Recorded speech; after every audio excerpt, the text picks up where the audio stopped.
Hello students, classroom solution में आपका फिर से स्वागत है। आज हम लोग दर्पण से प्रकाश के परावर्तन वाले चैप्टर में उत्तल दर्पण के सूत्र का निगमन करेंगे। ये हम लोग का पार्ट 7 है, 7वां भाग हम लोग का प्रस्तुत हुए हैं। चलिए बिना देर के हुए हम लोग स्टार्ट करते हैं कि उत्तल दर्पण में दर्पण के सूत्र का निगमन हम कैसे करेंगे। ये क्वेश्चन भी बोर्ड परीक्षा के लिए अति महत्वपूर्ण है। चलिए देखते हैं इस प्रश्न को हम कैसे हल कर सकते हैं। तो यहाँ पर सबसे पहले हम लोगों ने उत्तल दर्पण का एक फिगर बनाया हुआ है। इस फिगर में आपको सभी चीज़ें पहले से बता दी जाएँ। हालांकि आप लोग इससे वाकिफ़ हो चुके हैं कि कौन से पार्ट को हम किस नाम से जानते हैं, लेकिन फिर भी आपको एक बार हम रिकैप करते हैं कि इसमें कौन सी चीज़ें क्या हैं। देखिए यहाँ पर जो दिया गया है ये M1 और M2 ये दर्पण का द्वारक है, आप इससे वाकिफ़ भी होंगे। बिंदु P जो है वो दर्पण का ध्रुव कहलाता है, ये भी आप वाकिफ़ हैं।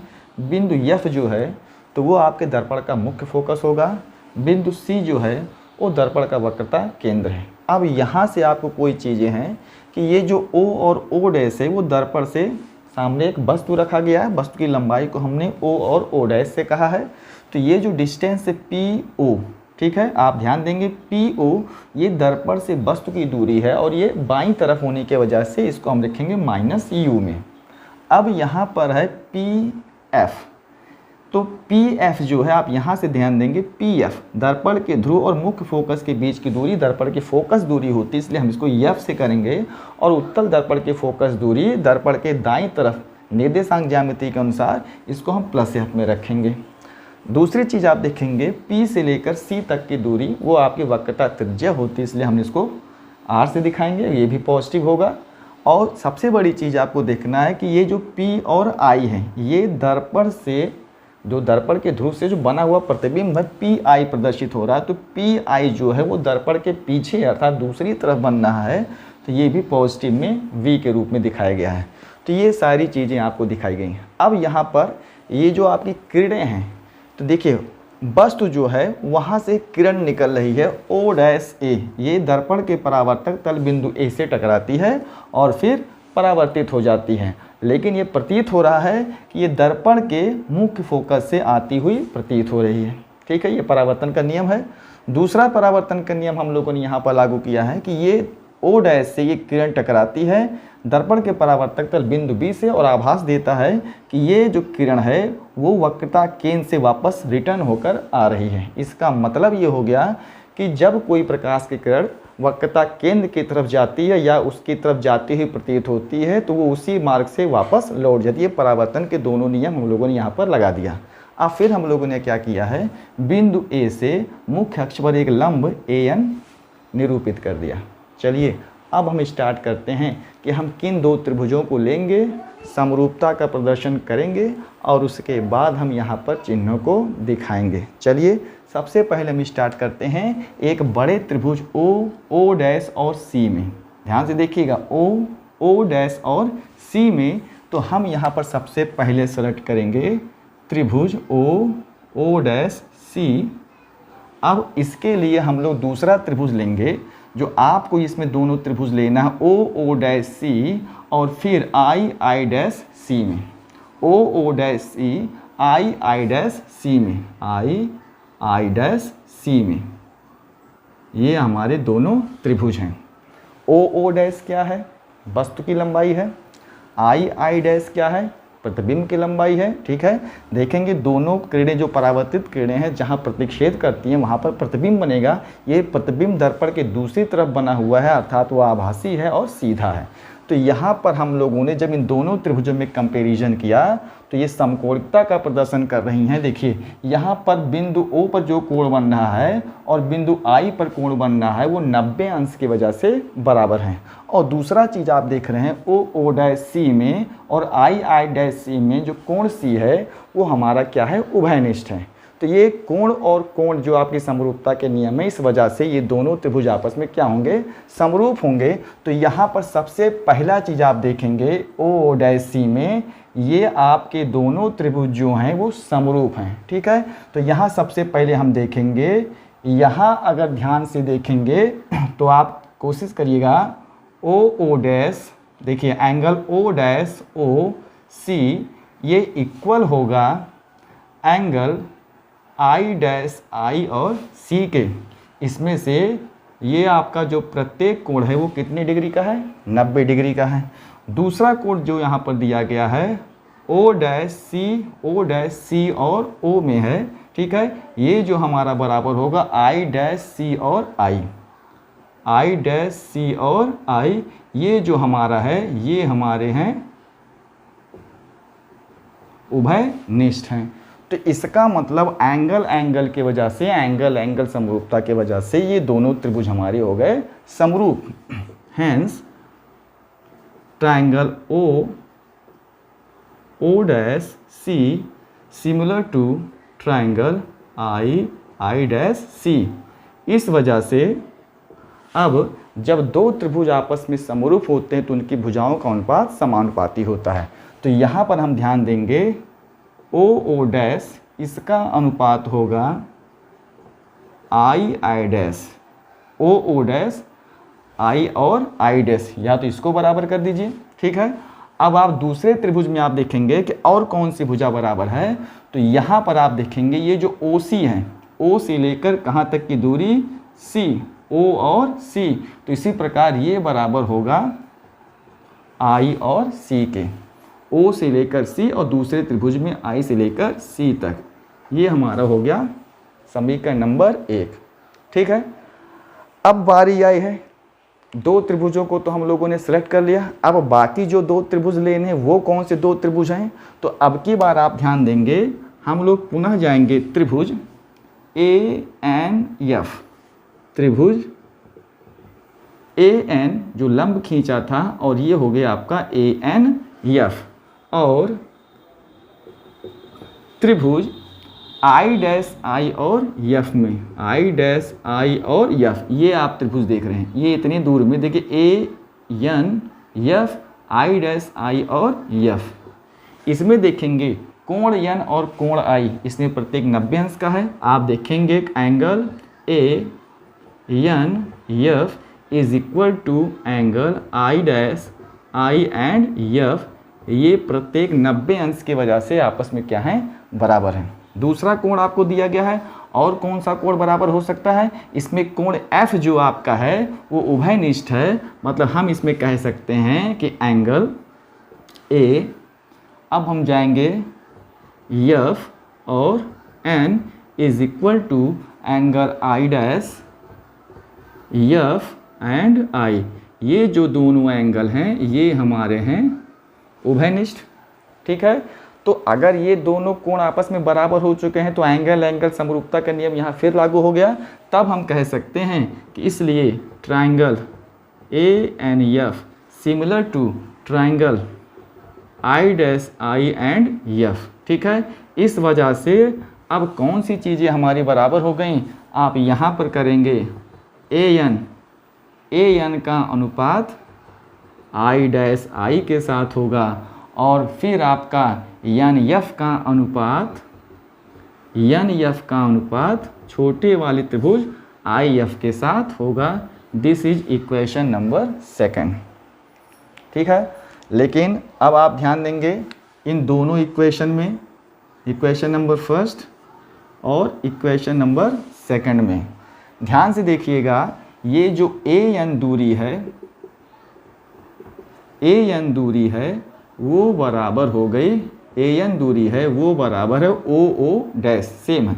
जो AN का लेंथ है वो OO डैश के क्या है, बराबर है, ठीक है। आप ध्यान से देखिएगा, आप इसको ऐसे भी कह सकते हैं कि O डैश O जो है वो बराबर है किसके, A और N के।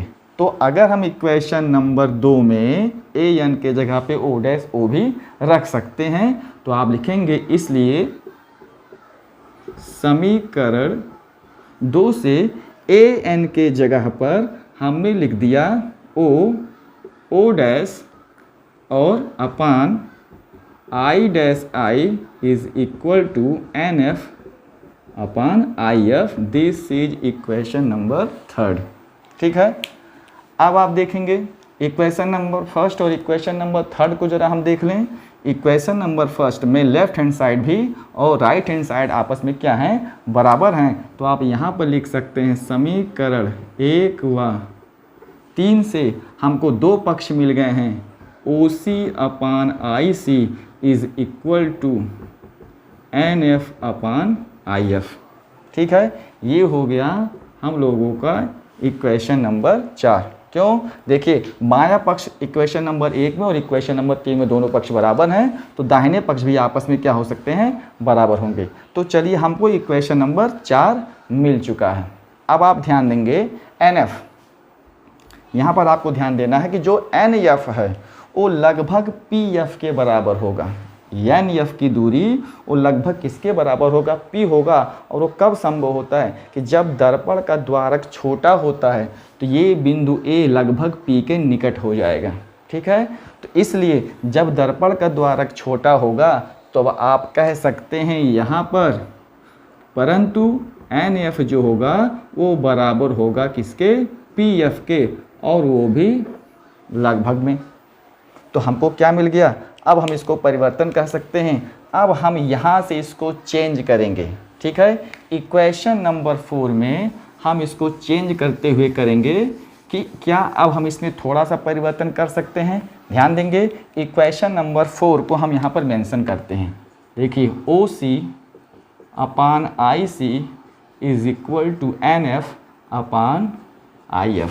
ठीक है, अब आप ध्यान देंगे, ये जो NF है, तो ये NF की आवश्यकता हमको नहीं है, क्योंकि यहाँ पर इतने सारे सिंबलों में हमको NF की आवश्यकता नहीं है, हमको PF चाहिए। तो हम NF को PF ले सकते हैं। वो कब, जब दर्पण का द्वारक जो छोटा होगा तो बिंदु A दर्पण के ध्रुव के निकट होगा, इस वजह से PF का मान NF के लगभग में क्या होगा, बराबर होगा।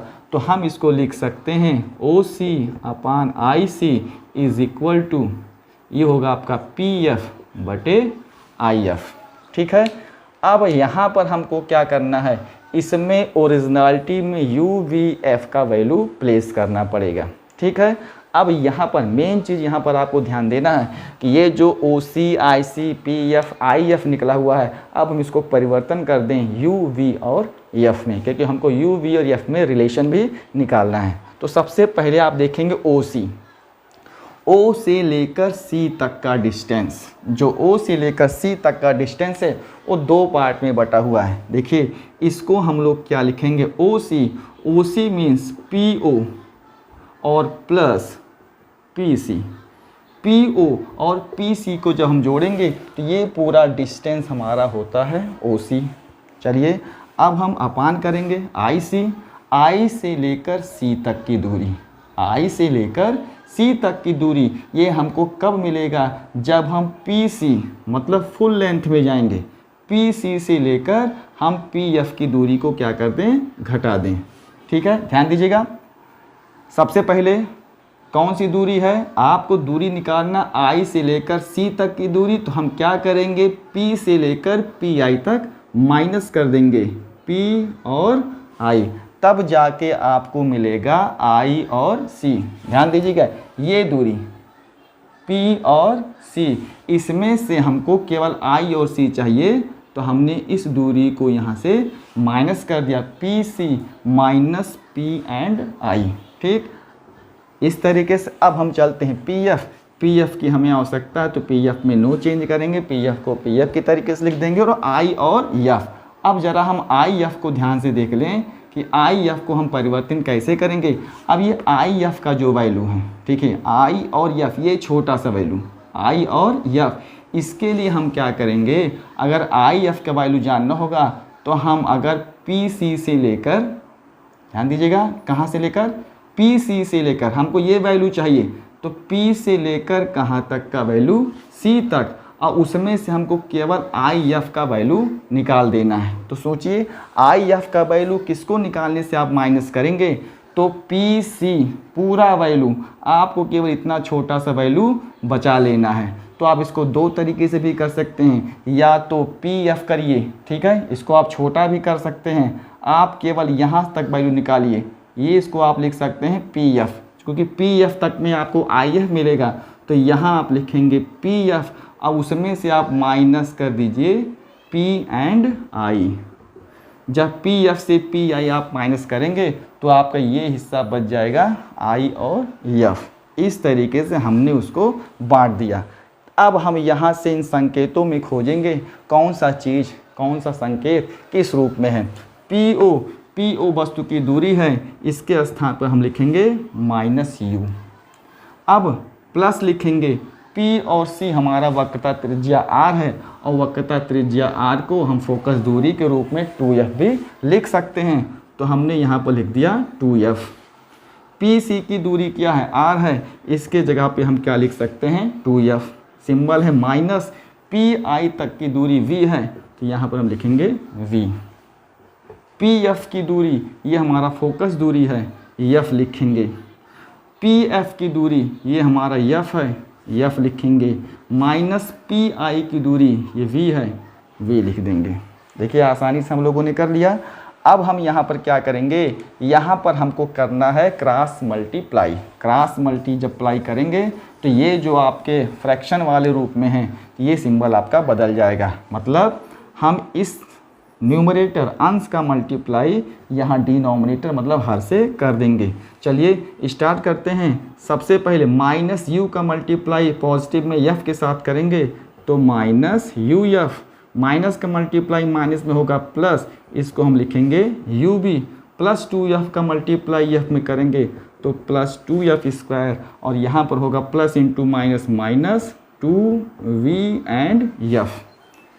राइट साइड का मल्टीप्लाई करेंगे f में करेंगे तो ये होगा पॉजिटिव में 2f स्क्वायर और माइनस vf। पॉजिटिव में 2f स्क्वायर आपका हो गया आपका कैंसिल। हम इसको ट्रांसफ़र करेंगे, इन बाकी चीज़ों को इधर कर दीजिए तो आप यहाँ पर करेंगे माइनस uf, ठीक है, plus uv is equal to, ये साइड में चेंज करेंगे, माइनस vf प्लस 2vf हो गया।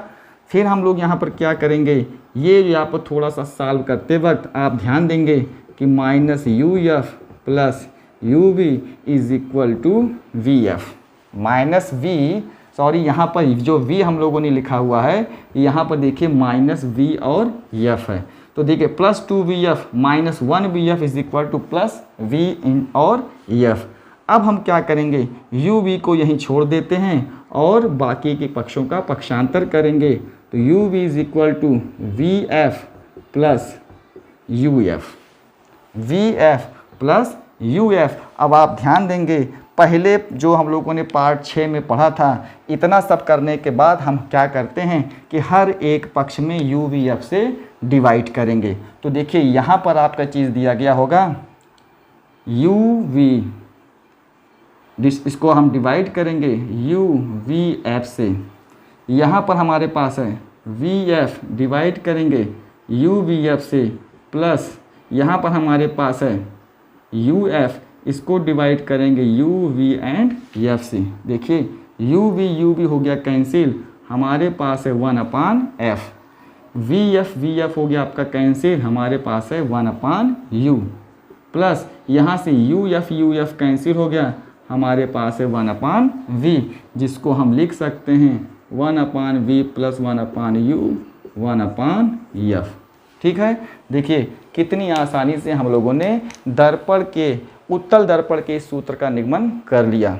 इस प्रकार हम लोगों ने अवतल दर्पण का सूत्र का निगमन पार्ट 6 में देखा और पार्ट 7 में हम लोगों ने उत्तल दर्पण के निगमन को प्रतिस्थापित कर दिया। इस क्वेश्चन को दो तरीके से पूछा जाएगा, या तो आपसे सीधे सीधे पूछा जाएगा कि उत्तल दर्पण के सूत्र अथवा अवतल दर्पण के सूत्र अथवा दर्पण के सूत्र का निगमन करिए, या तो आपसे प्रश्न पूछा जाएगा कि दर्पण से वस्तु की दूरी u, दर्पण से प्रतिबिंब की दूरी v और दर्पण की फोकस दूरी f में संबंध आप व्यक्त करिए, जैसे हम दर्पण के सूत्र के नाम से जानते हैं। तो ये वीडियो आपको कैसी लगी कमेंट करके मुझे ज़रूर बताइएगा, और मेरे चैनल पे बने रहने के लिए आपका धन्यवाद। इस वीडियो को ज़्यादा से ज़्यादा शेयर करें और मेरे चैनल को सब्सक्राइब करें। धन्यवाद।